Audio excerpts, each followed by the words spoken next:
This session's going to be different. It's going to be longer than usual because there's too much at stake to rush through it. Jesus is calling us to recognize the moments when he is working in someone else's life. And that means we need to understand two things. First, how to see when someone's opening up to faith.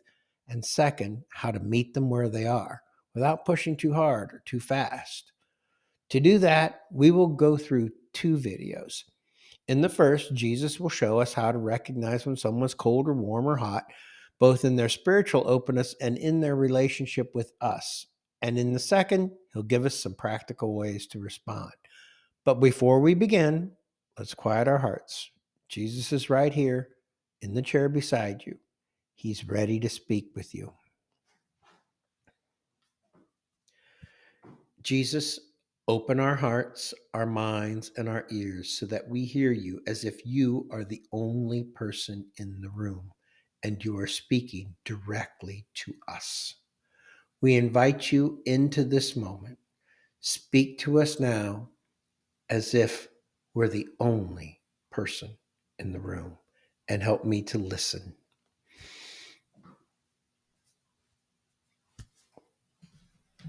Okay, let's begin. My other self, I see every heart. I know when someone's searching, when they're questioning, when they're ready. I also know when they're closed, when they're resistant, and when they're not yet willing to hear the truth. But this is not only about their openness to me. It's about your openness to them. People do not listen to those they do not trust. People do not open up to those they feel distant from. If you want to reach the lost, you must first reach them as a person. You must meet them where they are, not just spiritually, but relationally. Some people are cold toward me, toward faith, and toward you. Others are warm. They may not believe yet, but they're open to knowing you, and through you, knowing me. And some are hot, ready to trust me, ready to ask about me, ready to step forward with me, but they don't know or trust you to guide them. Or maybe you don't trust them. If you want to bring people closer to me, you must first bring them closer to you. And if you want to bring them closer to you, you must be willing to be drawn closer to them. You must learn to see them not as a project to be completed, but as a soul to be loved.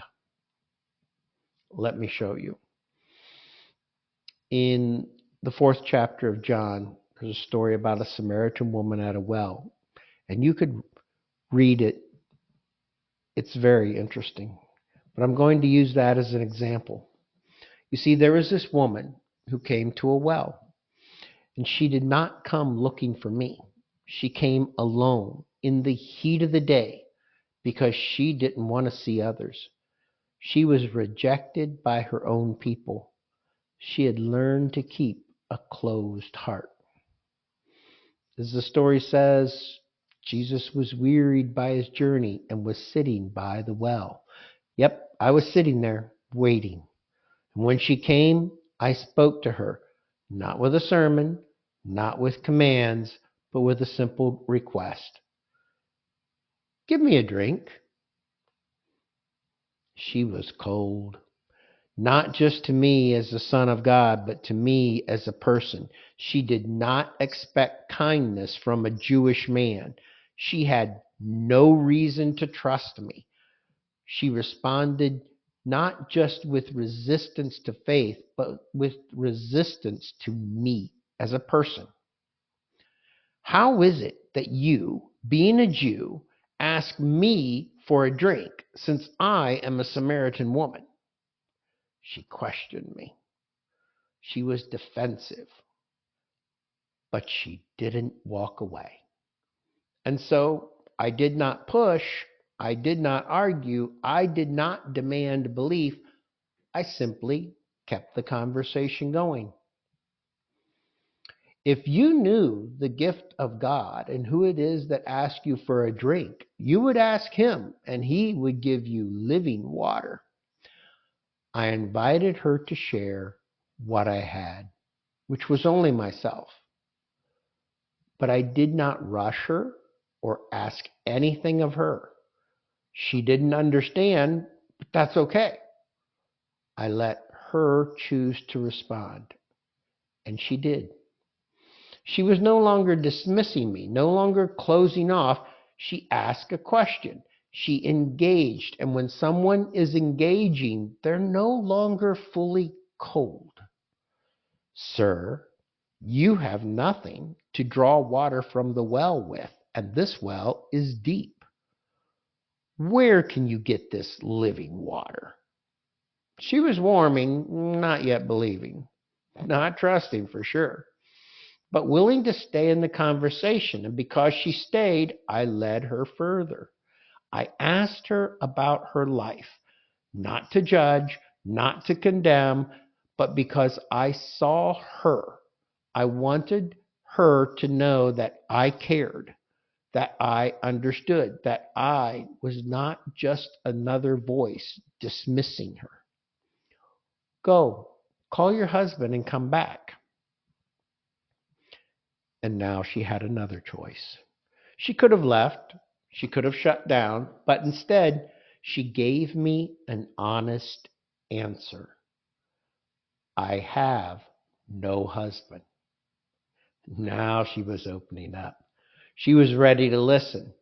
And when she trusted me enough to speak about her life, she was ready to ask about faith.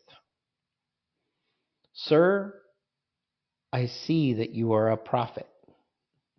She had moved from cold to warm. She was no longer defensive, no longer questioning why I was talking to her. She was searching now. She asked about worship, about God, and about things that she'd been wondering about for years. The woman said, I know the Messiah is coming, and when he comes, he will explain everything to us. Now she was ready.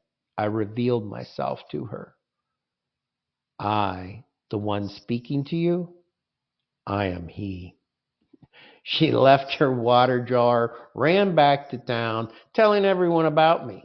The outcast had become the evangelist. The one who avoided people now brought them to me. Come, see a man who told me everything I ever did. Could this be the Messiah? She had moved from cold to hot. She was ready to share what she had found. My other self, do not assume that others are going through this journey alone. You too must learn to be open.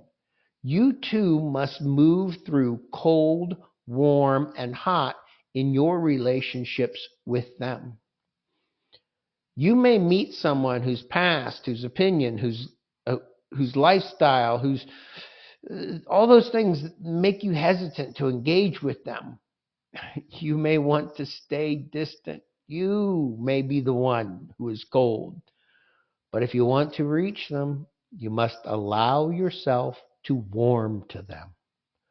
You must see them, not for their sins or their struggles, but for who they are.